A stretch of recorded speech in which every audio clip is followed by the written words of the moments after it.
Marches and demonstrations are usually portrayed as breaking news, and that certainly goes for the Women's March held last year in Boston and in many other cities around the country. But events like this can also be understood as a cultural moment with ripple effects that even go beyond the channels of politics. To help us understand the composite, crowdsourced message are two researchers whose collections of signs from the march in Boston have been made available online. We'd like to welcome an associate professor for critical media production from Concordia University in Montreal, and joining us by Skype, Alessandra Renzi, and an assistant professor of art and design and public policy and urban affairs at Northeastern University, Dietmar Wolfenhuber. I want to start with Alessandra. Both of you were at this march last year, and I was there too. But tell me, what was this that really made this march seem special to you? Well, I would say the first thing was the scale. It was one of the largest marches that I had seen in many years in the United States. And it was also interesting in terms of composition because it brought together people who cared for different issues.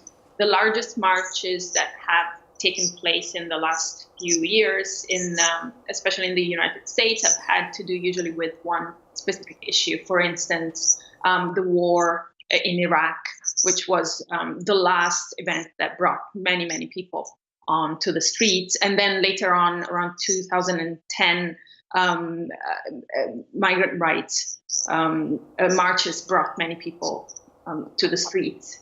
This one was a very large demonstration, especially in the context of Boston. It was particularly large. And one of the other things that I found interesting was that there was a huge diversity of signs that had been handmade. We tend to live in a society now where organizations manage the image and the framing of the messages of the marches. And so often you get signs that can be borrowed and then given back at the end of the march. Whereas here it was very clear that people had taken the time, often in groups, to think about their messages and to draw and shape those messages on signs in very creative ways. Dietmar, these signs were very personal, sometimes even quirky, but talk about what happened when you and Alessandra came back after the march was pretty much dispersed, and you saw a whole bunch of these signs grouped together. I mean, that was an epiphany. What were you thinking? I mean, it was not only the signs, but also the way how they were arranged at the fence of the old burial ground on the Boston Common. It was basically like a monument or like an exhibition. It was curated by the public ad hoc in the moment. And by just having all these signs right next to each other, you could see that, of course, the overarching idea to, protest for women's rights was pervasively there, but there were a lot of other concerns and voices expressed in those signs, and it was just very interesting to see this, the whole scope of that. Oh, I started talking about some of the mix of the messages. I mean, there was not just feminism. There was something about Black Lives Matter. There was something about education, something about global warming. But there was one sign that I saw, this one sort of a theme that was repeated, and I saw that it was about silence. You cannot be silenced. Your silence will not protect you. And that seemed to point to some kind of urgency. What did you think about that? It's interesting because if we put things into perspective, there is definitely an urgency, and it's very important people take to the streets to express their concern when there are troubling political events taking place. But in a way, it is also interesting to think that certain kinds of urgencies have existed in the United States, in society in general, for very long, and that it is only when certain groups of the population are directly affected by potential changes that are brought about by politicians in power, then that urgency becomes somehow much more visible.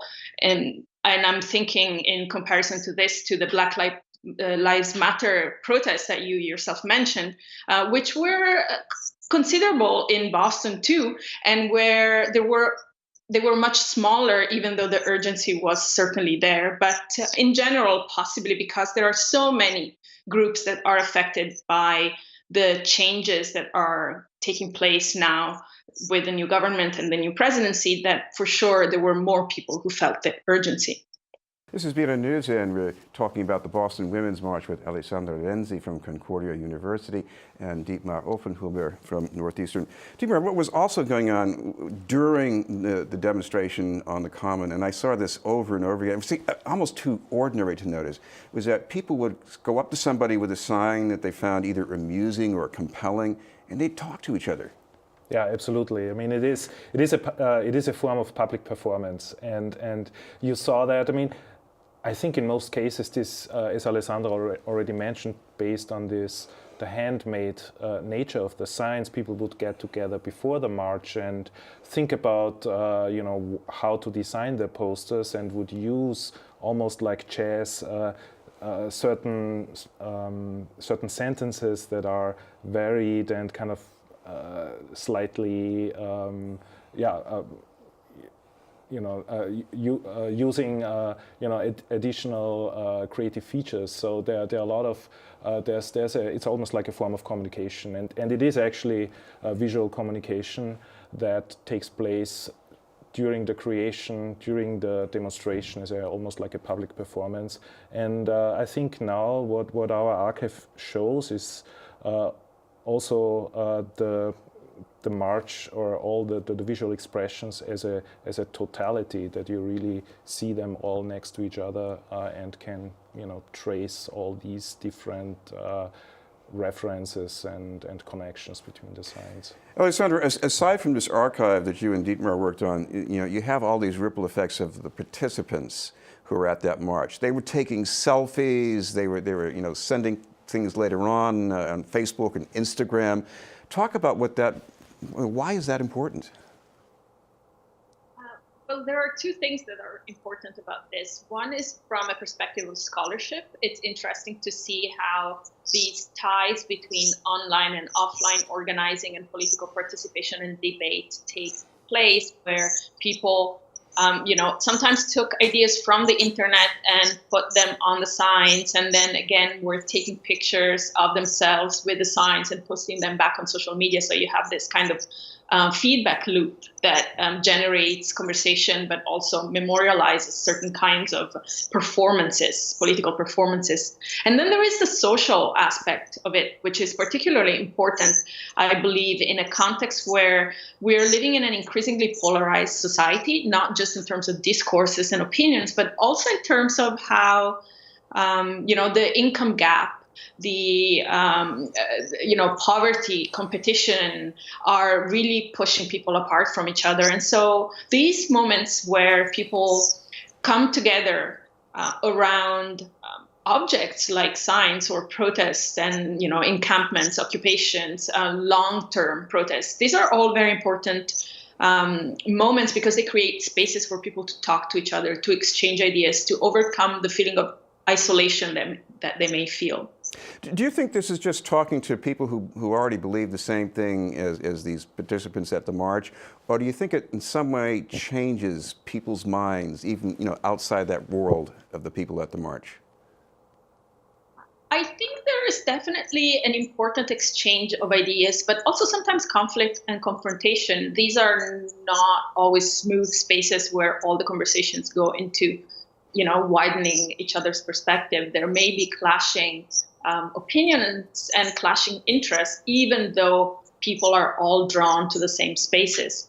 For instance, there have been conversations about, certain people who may feel welcome to participate in certain protests, but feel excluded in other cases because of their messages, for instance, or the last Women's March, for instance, there were some signs that were hostile to gender nonconforming people. And so this has been a conversation. There has been a conversation about spaces that are more conducive and safer for people of color.